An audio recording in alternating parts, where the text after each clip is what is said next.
so many eagles here, it's absolutely silly. The river's low enough now that all the dead salmon are starting to get exposed up on the rocky banks. There is some rocky bank now, the river's low enough, so they are going to town behind me. I don't know where the bears are. It's so weird. This time last year I had over 26 different black bears on my trail cameras. They're all rimmed around here on my trail cameras, and I haven't seen one yet. Weird, right? Anyway.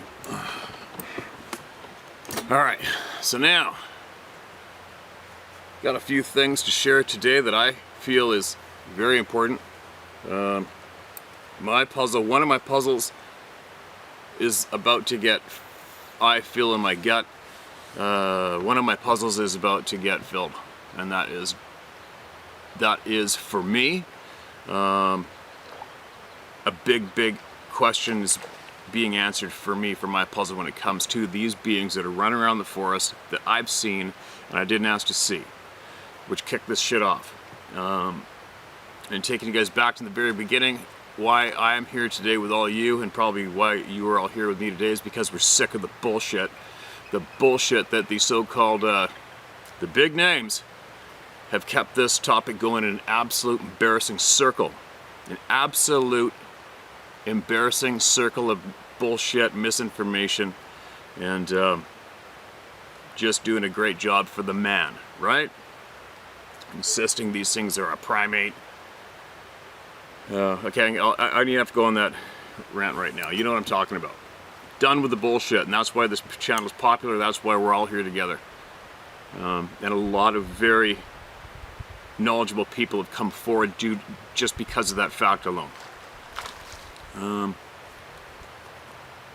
Here's what happens when I have in my mind, I know exactly what I want to share with everybody, and then when I get here, it's not scripted, it's not written down. So I have written down some things, because I knew I'd screw up, right? Because my brain goes about 50 times faster than my brain and my mouth does when they try to sync up. Quick random notes then. What am I going to do today? Today, the absolute heat's coming today. Yesterday, unfortunately, my radiator in my pickup truck decided to start pissing water as fast as I could put it in it, and that's only due to the 2-hour logging road one way that I have been doing non-stop that just eats your vehicles. So now I have to donate a whole day to ripping out the radiator out of my truck and putting in a brand new one. And no, I'm not going to pay somebody over $100 an hour to do it for me. I just can't. I don't know why, I just can't. I got to do it myself. So there goes a whole day that I wasn't expecting to have gobbled up, and I couldn't afford to. What else? I've got hay getting cut, and I as well have to be here to grab a few hundred bales of hay, and then Friday I have to take off again down the logging road and out to the boat again to go bash around on the ocean. Quick shout out to my First Nation superhero ladies. I'm sorry I haven't been in contact with you recently, but I'm sure you figured it out. I haven't had 10 seconds, but I will. And what else? Alright, so my brain's scrambled, you guys. Bear with me. I'm trying to make sense. I hope I am. Let's get into my notes so this will kick in my brain what I want to share with you guys right now. It's because I am about to unleash my puzzle on all of you. What I've found out for myself, and you can take from it what you will or leave it. Now the sun's coming out. I think I'm going to get out of the sun and get up into the shadows underneath that tree. It makes for easier reading and less reflections, alright? So give me a second. Alright, this ought to work. Hopefully it's in focus. Got the Canon camera. I don't even know if this thing is recording. It's the one that shuts down on me now and then. Drives me bonks. So we'll see if we get lucky with it. I might have to switch up the other camera. The only other thing I hate about the other camera is when it's recording, it'll record X amount of footage and then it clips to a different clip inside the camera. When it does that, it blocks out my audio for the last 2 seconds. And that's when everybody says, oh, the video glitched right when he was about to say that. But it's just the camera, okay guys? So that's why I'm going to try this one out. But this one, the flashing light for the record is on the back. And I'm alone. Now, so what's happened to me recently? So I had a significant email last night from someone who we've been anticipating to share. I don't think I'm ready to share that email quite just yet because there's a lot more coming. And this one particular email, once I get it shared, will we get this channel annihilated from view of the public? Maybe. I don't know. We'll see. But if that does happen, obviously I don't quit, and I will get around it, and we will continue to get the knowledge shared with the people other ways. So, just so you all know, yes, I have read some significant information that I've been waiting for, we've all been waiting for, and it's something else. It's going to make a lot of us go, what? But obviously it would, right? So I had to write down some thoughts I had last night after reading the email to try to share with all you guys so we can all do this together, do it properly. Now, one thing that came, a side note, you ever wonder why, like if you ever Googled up Sasquatch pictures or whatever, isn't it amazing, a question I just came up with myself last night, a little bit of a side note, is how many artists' rendition of a Sasquatch looks like a monkey or a gorilla with a turned up frickin' nose, and they're intent on creating that image that looks more like a monkey or a gorilla no matter what. When 99.9% of all eyewitness accounts say, quote, I was looking at a man, more of a man than anything, and had a nose just like ours. That has been shared by eyewitnesses how many times? And how many times do artists' rendition of these beings ignore that intentionally and intentionally create and deliver an image that looks like some kind of unknown monkey or gorilla? Why is that? So, my quick message to all the artists out there who insist on continuing to do that and deliver it to the public, up your ass. That's what I got to say to you. Yeah, I'm in one of those moods today. I'm in one of those ramming up your ass moods today. Because once you learn more significant information from these people who are so intelligent, it makes your head spin. It makes me even more angry and frustrated at the bullshit that's delivered to us. And the bullshit that's supported by the people who claim to be looking for the truth when it comes to this truth, and many others. So to all you artists out there who intentionally create images for the public to see that make these beings look not like us, ram it up your ass, man. Ram it up your ass. You should be ashamed of yourselves. 99.9% of the eyewitness accounts say it had a nose just like ours, looked just like us, but not quite. I was looking at what I considered to be more of a man standing there looking at me, right? Why don't those artists do those renditions? I know David Plattis has an artist he used who did accurately draw these descriptions for the people. But other than that, there's a whole pile of people out there trying to mislead you. Right down to frickin' artists, right? I'm done with them. Done with the bullshit. Now, before I share my puzzle, I need everybody to ask yourself why. First, you have to come up with answers to why would those who control the education system not want you to know the truth about the Sabe or Sasquatch people. Why?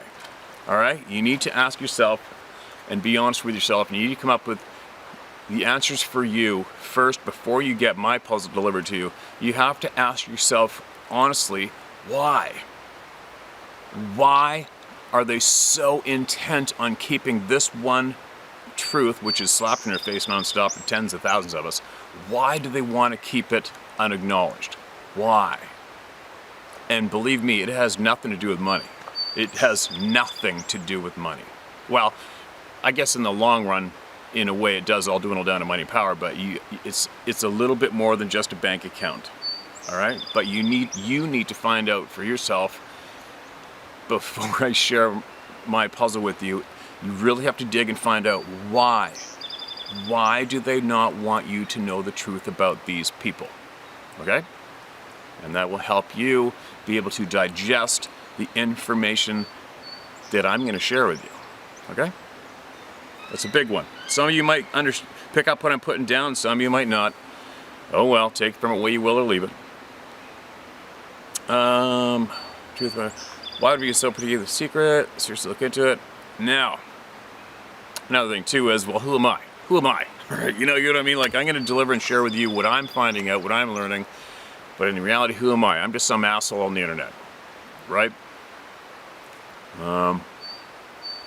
But how else are we going to get our honest truths? We're not going to get it from the mainstream scientists because they're paid off. They're paid off on a multitude of various truths and lies, and they're paid off. You're not going to get it from them, period. So who are we left with, right? We're only left with each other. That's what another thing I've been trying to pound into everybody is, we only have each other, and that's it. And you're not going to get the truth from anywhere else except from the people. That's the only place you're going to get it. But then you're going to have to get more in tune with your intuition, your sixth sense, so that you can feel confident in the source of the information you're gathering and trust it and go with it and add it to your puzzle, right? So it's, in the end, it's all up to you as an individual to know if you're hearing truth, to feel comfortable with that knowledge source, and then put that knowledge in your puzzle and fill in that hole with confidence, right? And not being derailed from somebody else telling you, no, don't listen to him. No, that's not the truth, right? You have to go with you in the end. It's all about you in the end, your intuition, your sixth sense, your gut instincts, to be able to put your puzzle pieces in there and fill in that gap for yourself, right? That's all we can do. It's all we can do. And that's what I'm doing, and I know that's what a lot of you out there are doing as well, right? So who am I? I'm the messenger. I'm the messenger, and I like to consider myself a bullshit-free messenger, but there's not much else I can do. I'm putting myself out there with you guys. I'm sharing with you what I'm learning, and I only share with you what I feel, what my instincts, my gut feelings tell me is solid, right? So I don't just go, I mean, I rattle off emails nonstop, but when it comes to what I think, what I believe, I have kept my mouth pretty zip tight this whole ride, have I not? For the most part, but I'm about to cut loose. That's what I was just saying. Who am I? Let's say I fully delivered the final puzzle pieces here. Who would believe it? What actual difference would it make if I delivered, let's just say I did have the final puzzle pieces for this one topic in my hand and I delivered it to you through this lens? It's not really going to make that much of a difference globally, is it? Right? So, or maybe it is. I don't know. But it's just, that's the frustrating part, is the reach of the internet, how we cannot look into the eyes of people face to face. We can't feel their energy face to face when we're gathering this knowledge. We have to somehow try to trust somebody like me or somebody else. You know what I mean? It's not that easy of a thing to come online like this and share truths and discover truths and hunt down truths and get them known. It's not an easy thing, right? So that's why I always say, since day one, you have to go with your gut instincts, your intuition. We already know the answers to everything, I'm convinced. We just have to re-crack it open, right? I'm babbling today. It's just hard for me to deliver sometimes what I'm thinking and feeling. There are some very significant truths being slapped in society's faces today. Well, how is society reacting to those truths today when it comes to other topics, right? What are they doing with it? What are they doing with those truths that get slapped in their face daily? Not much. Not much, unfortunately. And how many people really want to know? How many people really want to know the truths about what's going on around us today? I almost don't want to know that number compared to how many people there are. It's very obvious that it is absolutely far easier to outright deny the existence of these people than to acknowledge them. Why is that? I believe acknowledging them would then directly lead to having to explain them. Right? It's not just about acknowledging their existence, but then you gotta explain the truth about them, where they came from, how they came to be, which directly leads to us and our truth, which is absolute taboo. Taboo. It's the explaining part that is poised to do some serious damage to the numerous false beliefs we've all been led to believe. You know what they say, we aren't ready for the truths, apparently. Well, F them. I'm more than ready, and I'm over their bullshit. So that was my little notes last night as I lay in bed, pondering what I had just read. Previous. So, to give you a quickie of what I believe is coming is we are about to be delivered the truth and some evidence that clearly shows that around 15,000 years ago our DNA, something's DNA, was absolutely tampered with and messed with intentionally.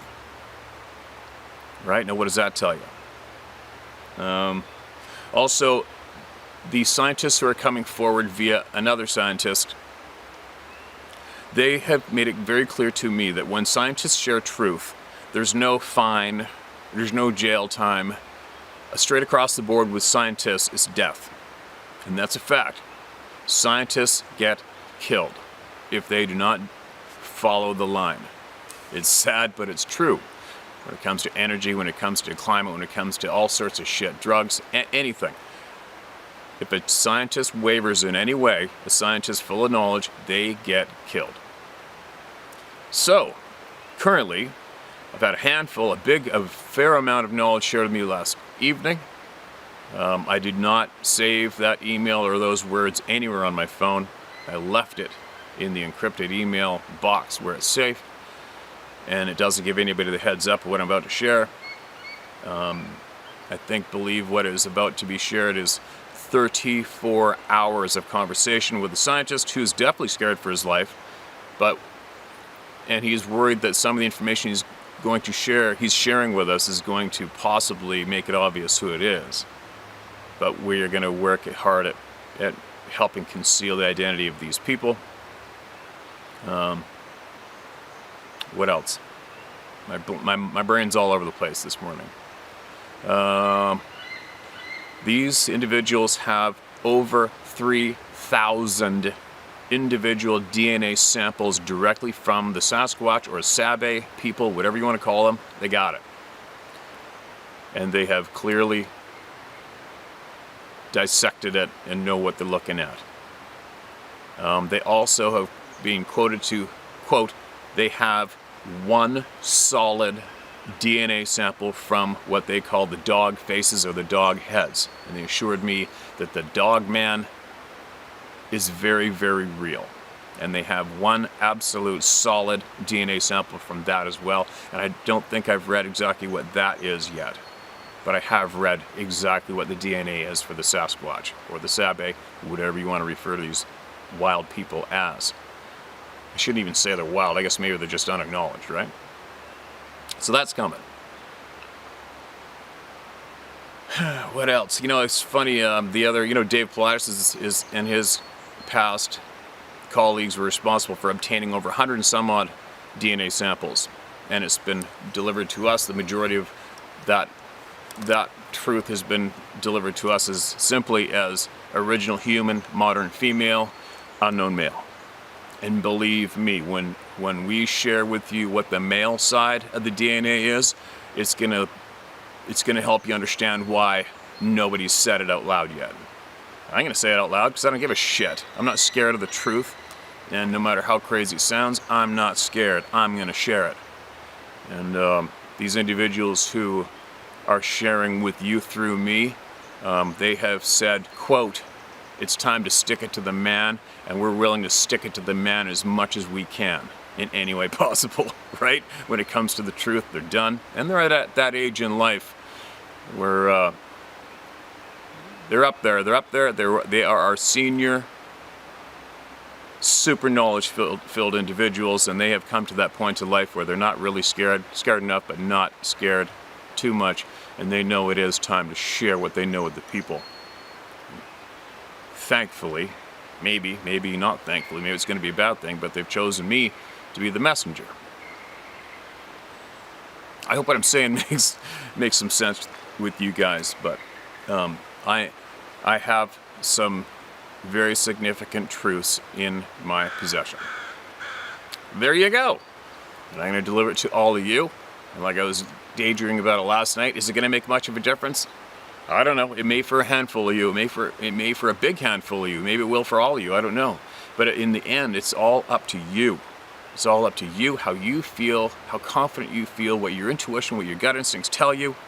And it's your puzzle and it's your ride. Right? In the end.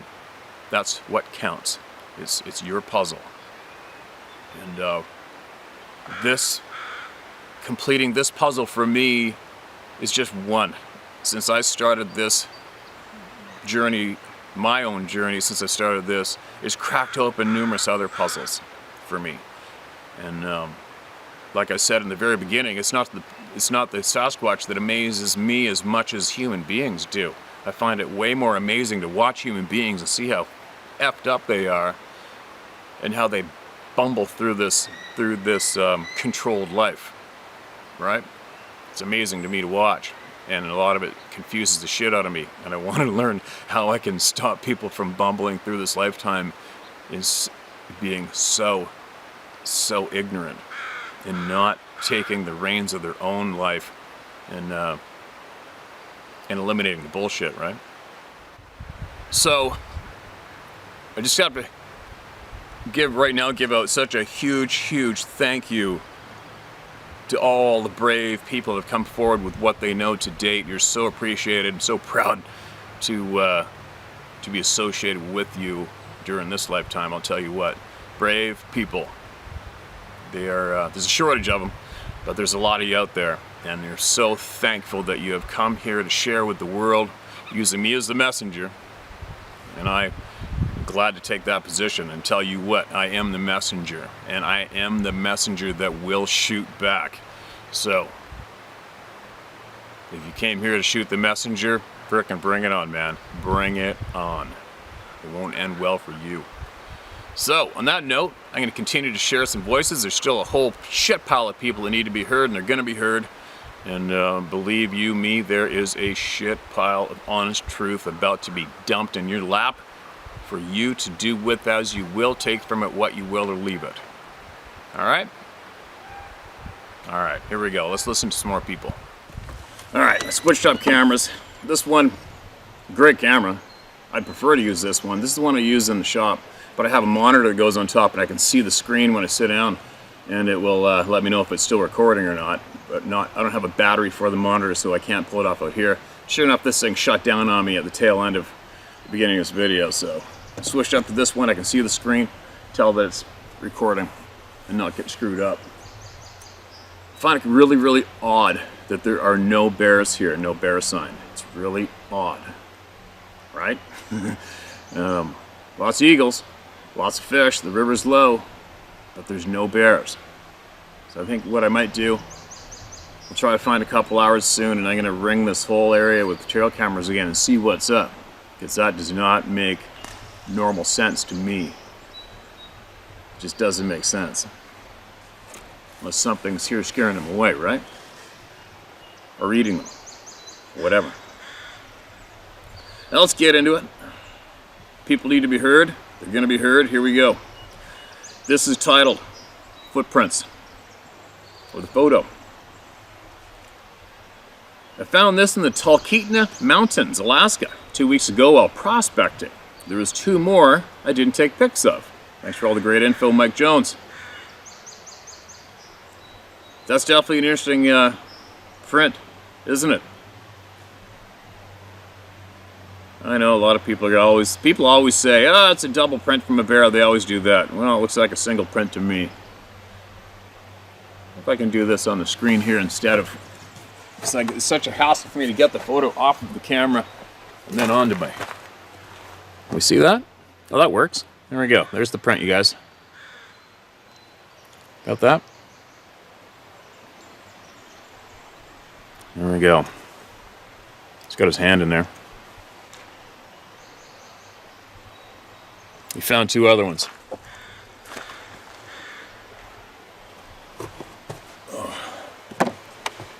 Imagine how many people just ignore the footprint fact, right? It's funny. People are funny. Thanks for sending that in, man. Alright, here we go. What's this one? This is titled, A Large Pale Being on Croatian Highway. Hey Steve, I'm a massive fan of what you're doing. Keep up all the good work. You can use my name too because it really doesn't bother me what some brainwashed mainstream dorks think about me. To make a long story short, I love the outdoors. I spend as much time as possible out there. Not anywhere close to what you're doing though. I've had only one totally weird encounter here in the US, and that was bipedal footsteps right next to me in the woods. I couldn't see anything. Every time I stopped, it would take 2 more steps, then it would stop as well. That did freak me out, no doubt. That would freak anybody out. But I haven't seen anything in the US yet, and I'm not looking forward to doing so. LOL. Those footsteps were weird, but that doesn't even come close to what I've seen in Croatia while on vacation. I have family in Bavaria, Germany, and I usually go visit them whenever I have enough time and cash on the side. Last time I've been there was in late August 2018. They own a beautiful little stone house on the coast of Croatia, which is about a 9-hour drive from Germany. Since I've never been there before, we decided to drive down there. There's my brother, my cousin, who lives in Germany, and I. Everything was fine on the way down there. We had a blast driving through Austria, Slovenia, and then Croatia. I spent 7 days on the Croatian coast, which was great, and then decided to head back to Germany. We started driving very early in the morning at around 2 a.m. because we didn't want to be stuck in traffic all day. When we hit the highway around 2:30 in the morning, it was pretty foggy, and it was getting worse by the minute.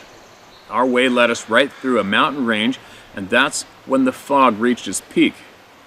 We were going between 25-30 miles an hour because we couldn't see anything. After some big-ass tourist bus passed us in an almost suicidal way, we were completely alone on the highway, and that's when my cousin yelled out, "What the F is that?" I was sitting right next to him on the passenger side, and my brother was in the back sleeping. Anyways, I turned my head to the right, and out of the bushes, on the right side of the road, there was a bald-headed thing crawling onto the highway. I could not believe my eyes. Since we're going so slow, we both got a very good look of that thing.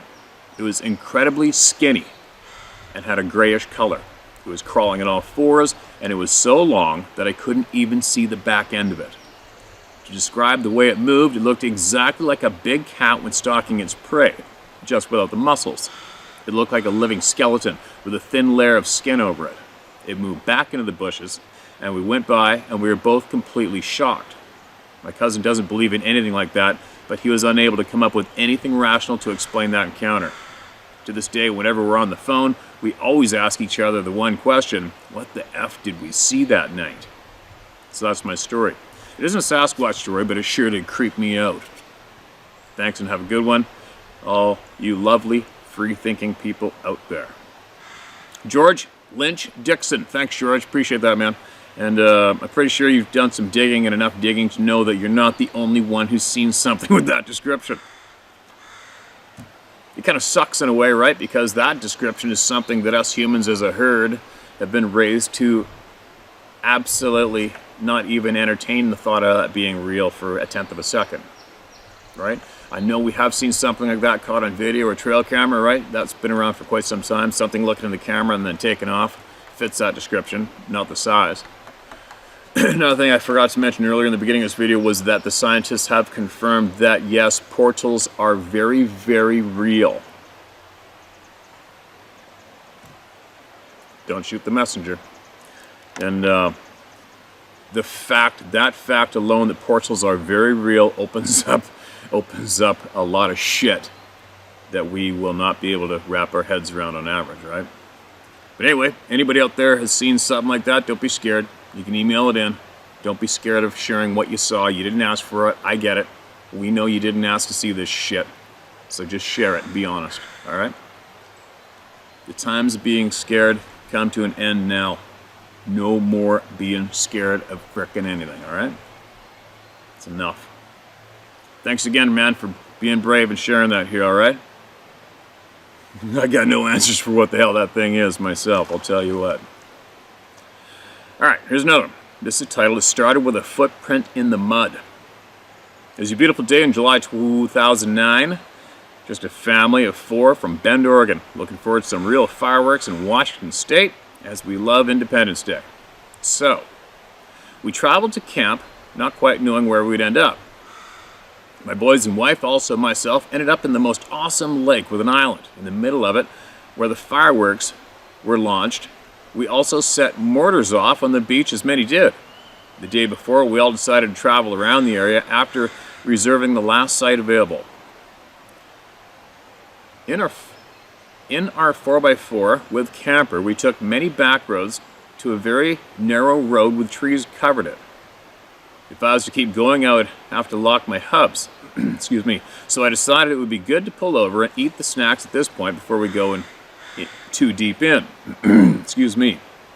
So we all go for a little hike. We find a barren area, kind of like a bowl. Thought it was strange. So we investigated to find a single footprint in the very center of this.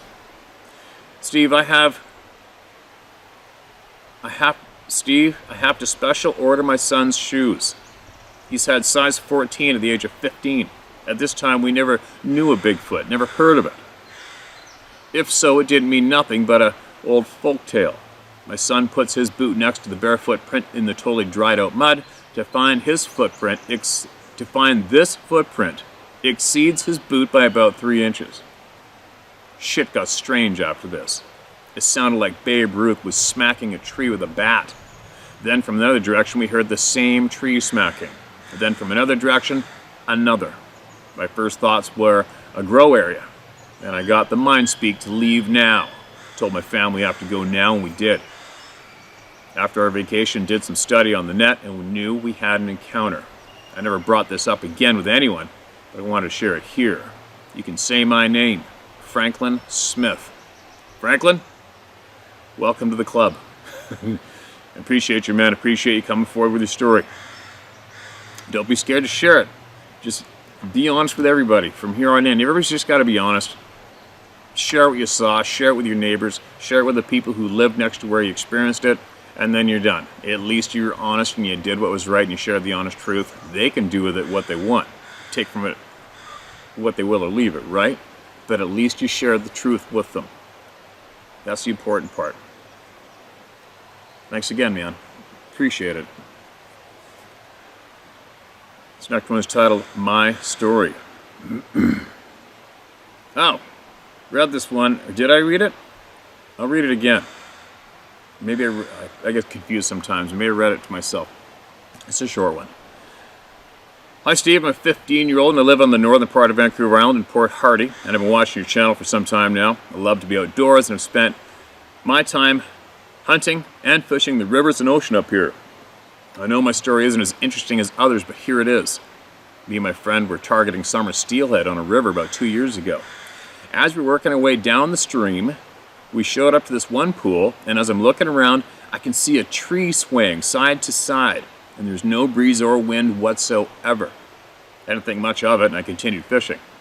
About 30 seconds later, I can hear thumps in the woods, like somebody stomping their foot. And that's when I said, let's leave. And we packed up and went back upriver with no further encounters. I don't know what it was, but it gave me a good scare. Thanks, Steve. Okay, man, well, you know what? Like you've heard me say before, if you've been watching this channel for a while, if you had some kind of experience and it left that kind of an impression on you, and it knee-jerked you to go find a channel like this on the internet and then find the email address and email it in, you know what it was. And I had somebody email me who was hiking a trail not far away from where I have hunted the last 15 years straight near Whistler, British Columbia, and they told me that on this trail climbing up, which is basically on the same side, where this happened, was probably only 1 mile away from where I videotaped those bright lights way the hell up there in minus 30 a year ago or something, 2 years ago. And they said that they saw one single tree swaying back and forth up ahead of them. And they looked, and then they saw 2 hairy, huge legs underneath standing there. And they booked. So what that tree swaying is probably just what it is. Hey, guess what you're about to walk into? Here's your choice to leave or continue on, right?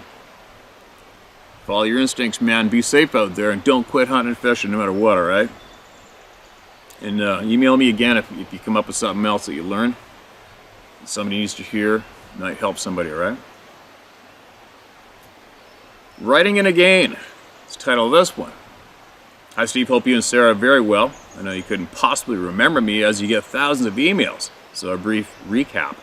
And if you still don't remember, that's okay. I'm the guy whose very life was saved by a Kawa, K-A-W-A, what you call Sabe, in the Everglades in '82. I want to share a couple of things with you in the club. First, I would never advise anyone to try to engage with one. There are bad apples in every species. From many shares you've read and other witnesses, I've come to believe that the Kawa are mostly peaceful, very curious and extremely intelligent. I've heard more than a dozen or so of people getting saved in some way by them. Like every species, they're extremely protective of their young.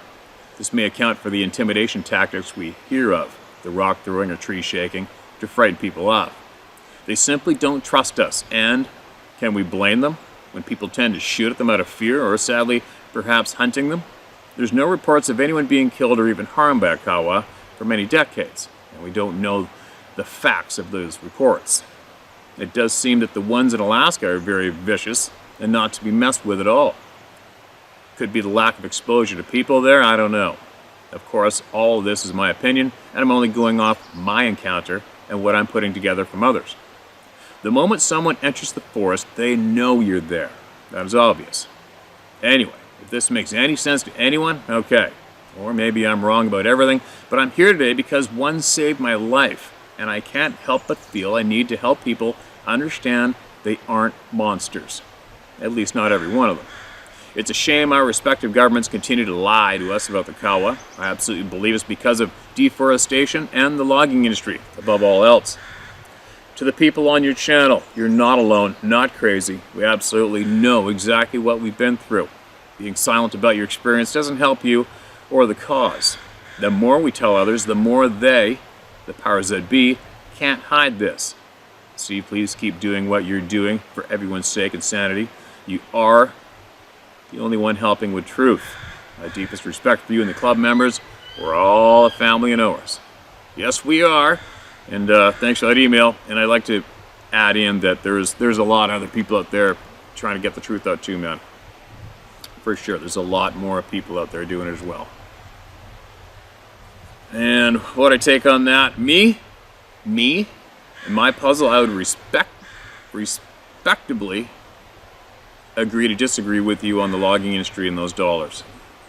My puzzle has taken me not even remotely near that reason why this is being held from us. I have found out for myself that it's much, much bigger. Much bigger. But that's coming in the future. Everybody's puzzle's different. My Sasquatch encounter. Hope all's well, Steve. Been a follower of your channel for quite some time now, and finally decided to send you my experience. A little about me. I was raised a hunter and a fisherman. My family is very outdoors oriented. Hunting and fishing is in our blood. I joined the Canadian Army Regiment Force after high school for 5 years, and now work in my family's business. I'll get right into it.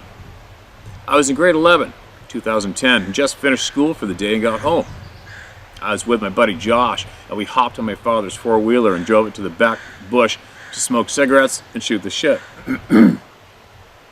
My father lives on a 64-acre farm with cornfields, a pond, and plenty of bush behind the fields. He lives in the country far north of Toronto. Once I drove into the four-wheeler trail at the very back of the property, I stopped in a fairly open spot in the bush. You can see about 35 to 50 yards into the bush, as it was fall and all the leaves were on the ground. I turned off the engine. We were on a Sportsman 500 with a dump box, so you could flip up another seat and face each other. As we were facing each other talking, about to have a smoke, my buddy stopped talking mid-sentence. We both had this blank stare at each other, as we both had this overwhelming feeling of someone staring at you times 100, mixed with what I can only describe as dread. I looked left, he looked right, at the same time as we were looking at each other.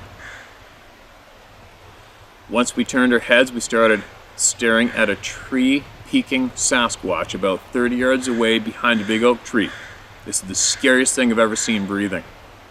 He was standing completely erect and was showing about half of his body. The other half was behind the tree, but you could see its whole head just staring at us.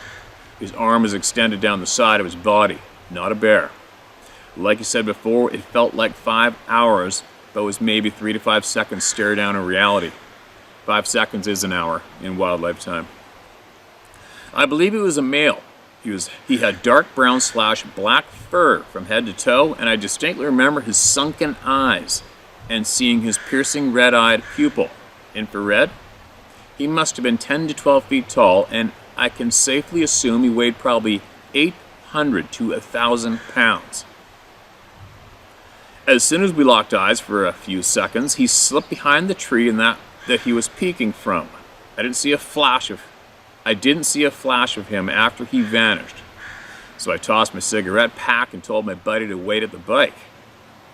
I'm a hootin' and a hollerin' redneck, so I just ran full-on sprinted to this oak tree doing a war cry the whole way as loud as I could. You psycho. This beast vanished. Not only vanished, but it didn't even make a sound, not even a crack of a branch. There were lots of dry leaves covering the ground, and I sounded like an elephant running on those leaves. To this day, I wonder what possessed me to run to that tree. No shit. Good one, though.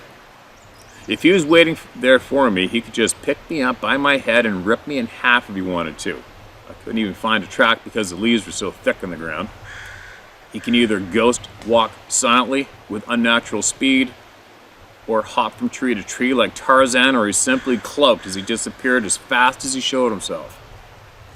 This is what the weird part is. I swear on my life I couldn't make this shit up even if I got paid to. I took film class in grade 11 and I decided to do a Bigfoot mockumentary as a fun video project. My buddy Josh had an ape suit, and even though he went to a different school, he agreed to play Bigfoot in our film.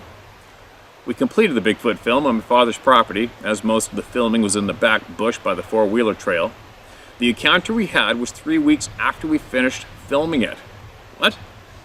The encounter we had was 3 weeks after we finished filming it when we went back to the bush. No shit. Was he watching us do a film about him and decided to show us he was in fact real? Or was he investigating the engine sound turning off into his territory? I believe he was watching us film a video about him and his territory, and that's his home. Well, thank God he didn't think the guy in the suit was sexy, right? I've been thinking about going back to the oak tree again to see if he will show himself again. But part of me just wants to leave it alone for fear it might kill me. I do a lot of coyote hunting in the field before the bush, so maybe he will like me for thinning out his competition. The only sad part about this encounter is that every once in a while I talk to my buddy Josh and he is still in denial, or he simply cannot wrap his head around what was looking at us. I feel sorry for him as he has undeniable proof we've been lied to our whole lives, and he still isn't sure. Thanks to you for all you do. I understand that people can be scarred for life encountering these beings, and I definitely have heightened senses in the bush hunting for life after knowing what's out there. No more tree stand naps. All the best, Clay. Okay, Clay, do your buddy a favor and forward this particular video to him and tell him to watch to the end, and maybe that'll help him remove his mental block and possibly join us on a ride. He's a member of the Club of No Return, whether he denies it or not. He's a member. There's no way out of it. And but obviously, you don't want to push on to people what they don't want, right? That's why we never say like, share, and subscribe here. What for? Why? You can't push this shit on people, right? You can't. So, but the amount of people that have seen this shit is overwhelming. It's absolutely unbelievable. And I was thinking about the other day, well, how come all these other previous groups haven't had the numbers that we have had here sharing? Well, it's because the majority of them have been involved in some kind of embarrassing, insulting reality TV show. That's probably why. Who in their right mind would even think about contacting those clowns? Right? Those bullshit promoting, pushing clowns. Every one of them. Reality TV. Are you kidding me? good God. I remember Dave Flies talking to me about a couple individuals, and I said to him flat out, I go, you know what, dude? I just don't have any respect for people on television. I don't. It's a shit show. It's a shit-eating clown show of pushing bullshit and making people's brains slip into dormancy. I've had now, I don't know how many reality TV show producers have contacted me and either looking for some of my content or looking for an interview or asking me if I'd be interested in being on TV. And then finally one of the smarter ones said, he emailed me and he said flat out, I take it you don't really want to be on a TV show, do you? Like, good God, no. You put me on a TV show, and you ever see me on a reality TV show, anytime I give everyone here permission to kick me in the nuts as hard as you can. That's my stance on that one. But that is why we now have the most numbers in the world coming forward than anybody has previously or does today. That's why. Because we do not tolerate bullshit, and we speak the truth. And we are a group of people who just aren't scared anymore of nothing, right? There you go. Should I get going? I don't even know how long I've been sitting here. I feel like I'm babbling for a while, but I'm jacked up. After yesterday's email, I'm jacked up, and I feel like ramming all this shit down the throats of all those who don't want it exposed. I just feel like really cramming it down their throats today. So what the hell? Let's get one more out. All right, and I will continue to share no matter what I learn, no matter even if my puzzle gets completed. I'm not going to stop sharing everybody's voices. Hey Steve, my name is Blake Dye. Thank you so much for being a true hero and teacher. I'm going to provide as much detail and description as I can. All right, man. Thanks for the kind words. Let's get at it. I've grown up in the Appalachian Mountains. I hunt, fish, trap, and dig every route that is profitable. But I want to tell you, no, I'm not like the TV show or any other idiot that goes out and rapes the land. I make sure I always leave plenty of mother roots and plant tons of seeds back so I can do this for the rest of my life, and my son can have this resource. My first encounter happened when I was 5 years old. I was playing in a small creek with my cousin, who's 1 year older than me. We were raised like brothers, and were turned loose to just run all over the farm. We both seen a claw right by the creek bank. What? We both seen a claw right by the creek bank, and usually my cousin would have pushed me out of the way to get it. He refused to grab it.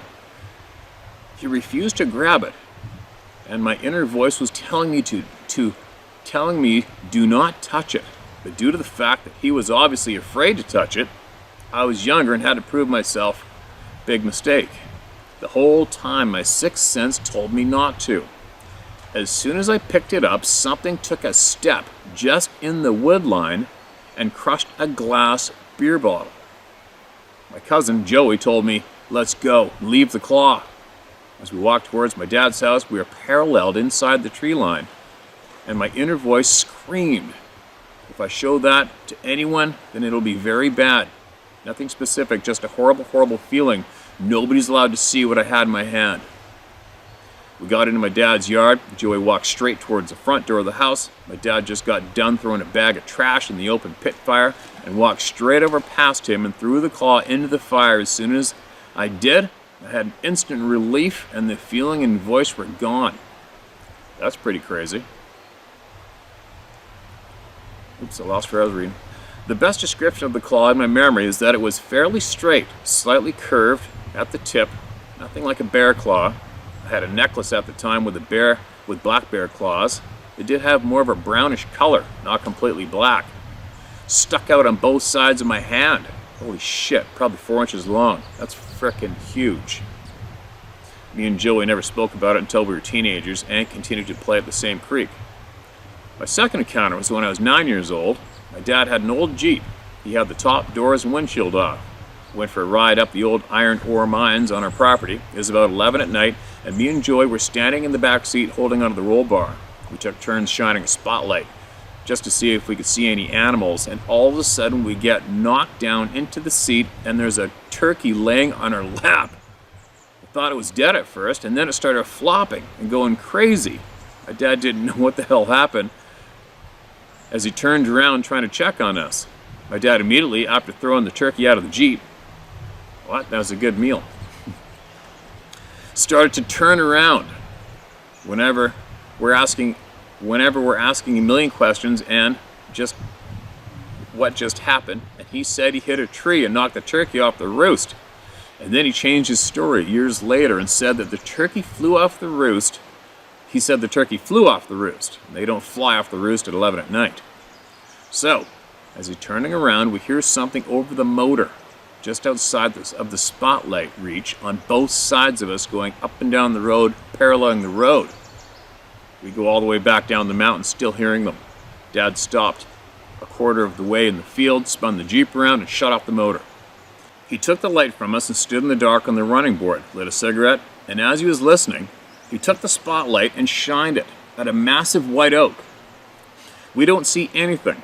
My dad keeps scanning, and all of a sudden he takes the light and goes up the tree 60 feet. When he goes up the tree, there were 3 sets of yellow eyes. My dad held the light on them for maybe 30 seconds, then got pissed and started sliding down the tree. And that was when I was petrified. My dad, who was my hero, was actually scared, and that showed me how serious this was. He fell back in the seat, started the Jeep, and hauled ass to our granny's house, which was on the other side of the field. We pulled into the garage, and when we went inside, everyone acted like nothing happened. Joey wouldn't talk to me about it. My dad got, and still does, get grouchy. Our granny still doesn't know what happened. The yellow eyes in the tree was the first time we actually saw anything that moved like a cat, extremely flexible, and reminded me of how a mink moves. They were so fast, it was unbelievable. I could not see if they had tails. And the distance that we were from them, I couldn't guess a height or width.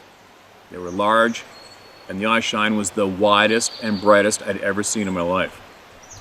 From that time until I was 22, I had several encounters, being followed, hearing things, seeing tracks, tree breaks, objects being placed in my way whenever I go hunting, strips of deer fur on a barbed wire fence that we traveled all the time, nothing too serious. In 2012, I went to prison for 5.5 years. That sucks. And on the same day that I was sentenced, Joey passed away. When I was released in 2017, I tried not to think about the past and almost gave up on everything in the mountains because it reminded me so much of Joey. One day later that summer, I decided to go up in the mountains and see if I could find any of my old patches or if I could find any buck rubs. I just had to get into the woods. I had a bad feeling the whole ride, but ignored it because I didn't want to think about Joey, and I just thought that was causing the feeling. When I got out of my car, I started going up the trail. The feeling just kept getting worse, and then I realized it wasn't in my mind. I heard something trailing me. I sat down to smoke a cigarette. While I'm sitting there, something started throwing acorns, rocks, what sounded like breaking 2 trees over.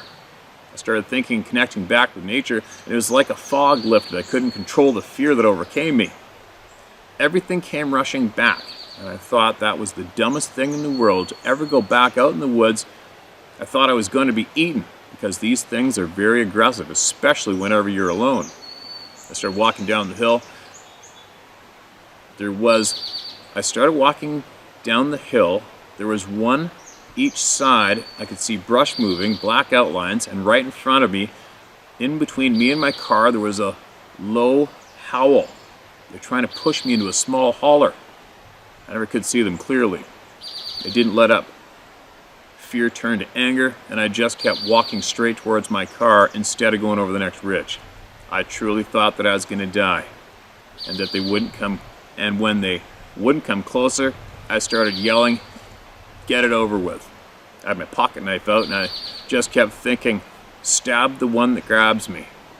I finally made it to the car, and I was pissed because they had me dead to rights.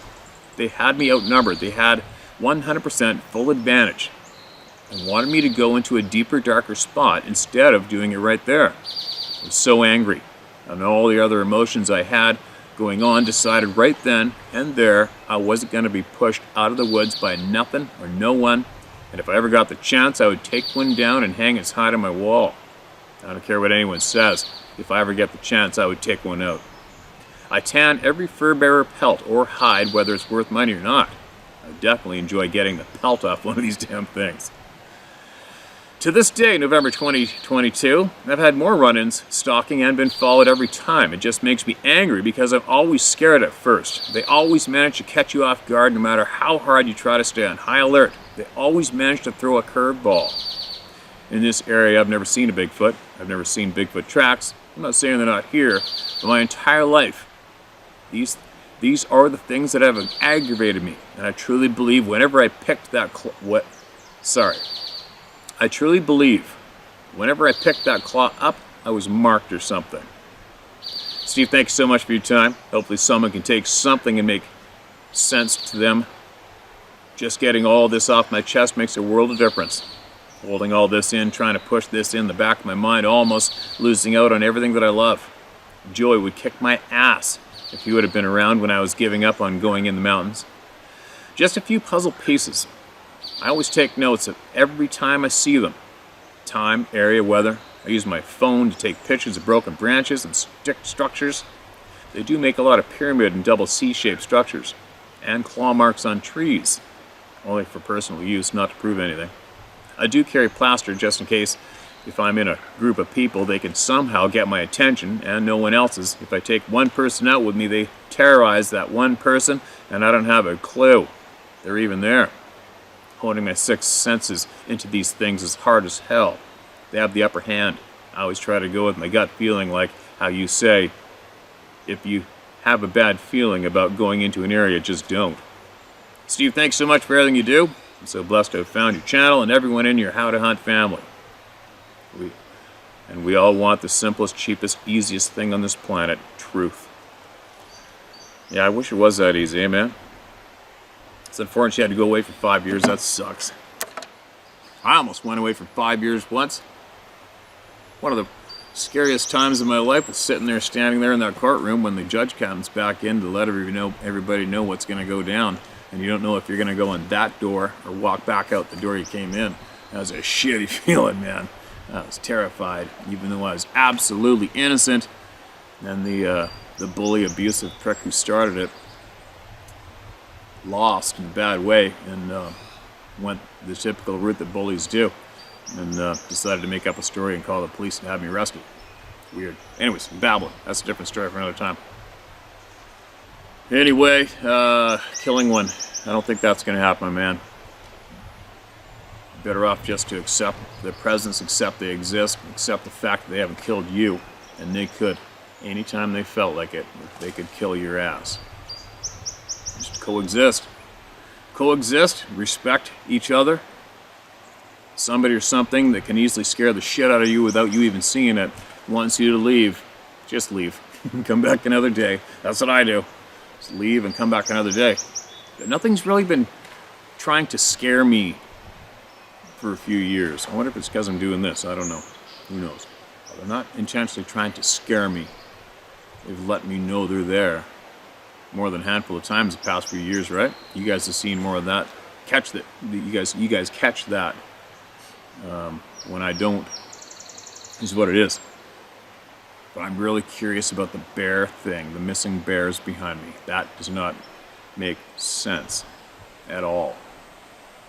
Now the river's low and it's exposing some more gravel and ground. I'm gonna have to go down when I get some time and circumnavigate this big basin here and see what's up, what's going on the prints, and leave some cameras up. I know I'm not going to catch any of these beings in the cameras. It's just not going to happen. They're not that stupid, and our cameras are not good enough. But I will find out if there are any bears here or not. Isn't that weird? Exactly 1 year later, over 20 different bears here, tons of salmon, and today, tons of salmon, no bears. Huh? But anyway, that's all I got for right now. I will be sharing my puzzle shortly. Be safe out there.